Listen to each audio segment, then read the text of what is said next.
الحمد لله وكفى وسلام على عباده الذين اصطفى.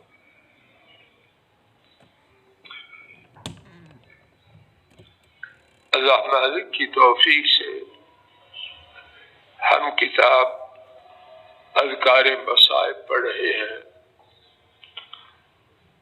اسی حوالے سے آج کا سبق صفحہ 28 درمیان میں سے امام ترمذی رحمہ اللہ نے حضرت سلمان رضی اللہ تعالی عنہ کے حوالے سے روایت کیا کہ انہوں نے بیان کیا رسول اللہ صلی اللہ علیہ وسلم نے فرمایا لا يرد القدر لا يرد القضاء الا الدعاء. کوئی چیز قضا کو اللہ تعالیٰ کے فیصلے کو نہیں ٹال سکتی مگر دعا. دعا میں اللہ تعالیٰ نے یہ قوت رکھی ہے کہ وہ اللہ کے فیصلے کو تبدیل کر دیتی ہے. وَلَا يَزِيدُ فِي الْعُمْرِ إِلَّا الْبِرُّ.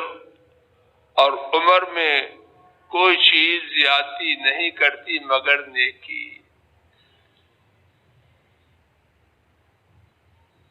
فائدہ دعا کے متعلق ایک سوال اور اس کا جواب.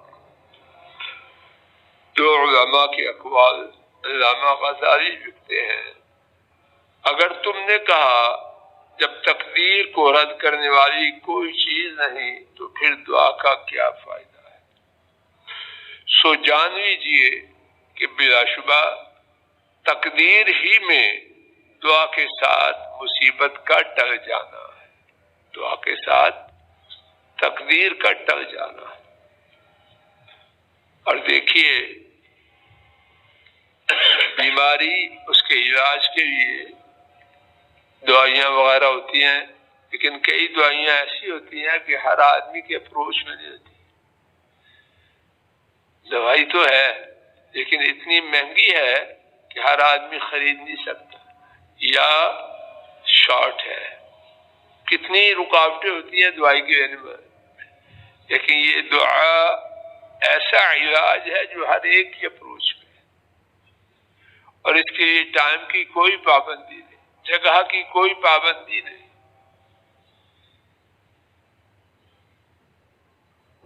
سو جان لیجیے کہ بلا شبہ تقدیر ہی میں دعا کے ساتھ مصیبت کا ٹل جانا ہے. جیسے ڈھال تیر کے روکنے کا سبب اور پانی زمین سے پودے نکلنے کا سبب ہے, اسی طرح دعا مصیبت کے رد کرنے اور رحمت کے حصول کا سبب ہے. جیسے ڈھال تیر کو روکتی ہے تو دونوں میں مقابلہ ہوتا ہے, اسی طرح دعا اور مصیبت میں آپس میں مار کا آرائی کرتی ہے. اللہ تعالیٰ کی تقدیر کے اعتراف کرنے کی یہ شرط نہیں, اللہ تعالیٰ کی تقدیر کے اعتراف کرنے کی یہ شرط نہیں کہ ہتھیار نہ اٹھایا جائے. اللہ تعالیٰ نے تو خود فرمایا خذوا حذرکم, اپنا بچاؤ اختیار کرو.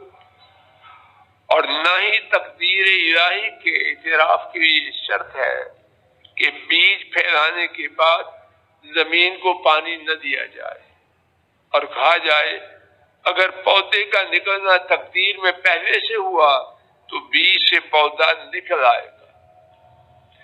اگر ایسے تقدیر میں نہیں تو پودا نہیں نکلے گا. تقدیر اندازے سے ہے.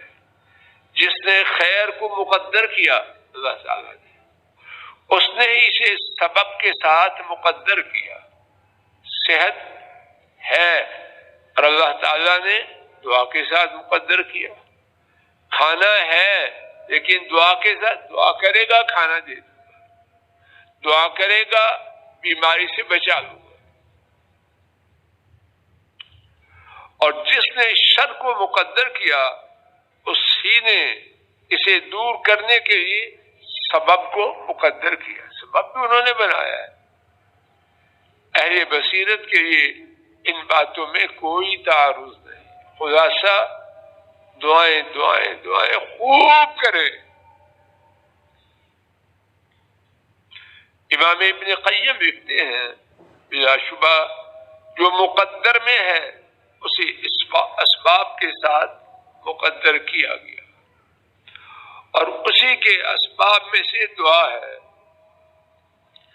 مقدر کو اسباب کے بغیر نہیں رکھا گیا بلکہ اس کے اسباب بھی مقدر کیے گئے ہیں۔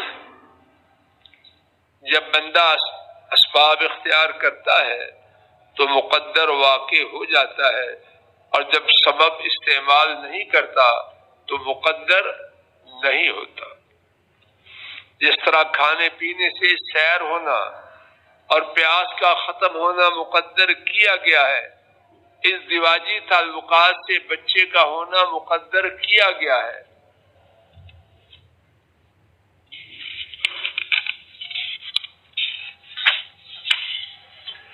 بیج ڈالنے سے کھیتی کا حاصل ہونا مقدر کیا گیا ہے، اور ذبح کرنے سے حیوان کی جان کا نکلنا مقدر کیا گیا ہے۔ اسی طرح اعمال کے ساتھ جنت میں داخل ہونا مقدر کیا گیا ہے، اور اعمال کے ساتھ دوزخ میں داخل ہونا مقدر کیا گیا ہے۔ لہذا دعا سب سے زیادہ زوردار اسباب میں سے۔ اگر دعا کی ہوئی چیز یا بات کا دعا کے ساتھ ہونا مقدر کیا گیا ہے تو یہ کہنا درست نہیں کہ دعا میں کوئی فائدہ نہیں۔ جیسے کہ یہ نہیں کہا جاتا کھانے پینے اور ساری حرکات و اعمال میں کوئی فائدہ نہیں۔ فائدہ ہے کہ نہیں؟ فائدہ تو دعا کا فائدہ کتنا ہے۔ اسباب میں سے کوئی چیز بھی دعا سے زیادہ مفید نہیں۔ سب سے مفید اللہ سے دعا کرنا، اور نہ ہی مقصود کے حاصل کرنے میں اس سے زیادہ ہے۔ امام ابن قیم مزید لکھتے ہیں حضرات صحابہ رضی اللہ عنہم چونکہ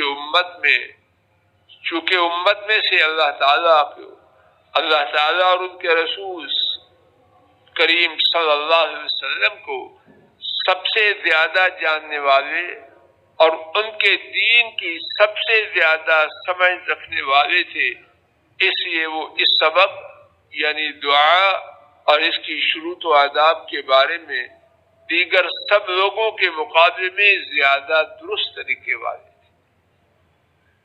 عمر رضی اللہ عنہ دشمن کے خلاف مدد طلب کرتے تھے، ان کا عظیم ترین لشکر دعا تھی۔ عمر فاروق رضی اللہ عنہ کا عظیم ترین لشکر کیا تھا؟ دعا تھی۔ اور وہ صحابہ سے فرمایا کرتے تمہاری نصرت کثرت سے نہیں، تمہاری مدد کثرت سے نہیں، بلا شبہ تمہاری مدد تو آسمان سے ہوتی ہے۔ وہ یہ بھی فرمایا کرتے بلا شبہ مجھے دعا کی قبولیت کی فکر نہیں، بلا شبہ مجھے دعا کی قبولیت کی فکر نہیں ہوتی بلکہ مجھے دعا کی فکر ہوتی ہے۔ جب مجھے دعا کی توفیق عطا کی گئی تو قبولیت یقیناً اس کے ساتھ ہوتی ہے۔ کیسی شاندار بات! بلا شبہ مجھے دعا کی قبولیت کی فکر نہیں ہوتی بلکہ مجھے کس کی فکر ہوتی ہے؟ دعا کی فکر ہوتی ہے۔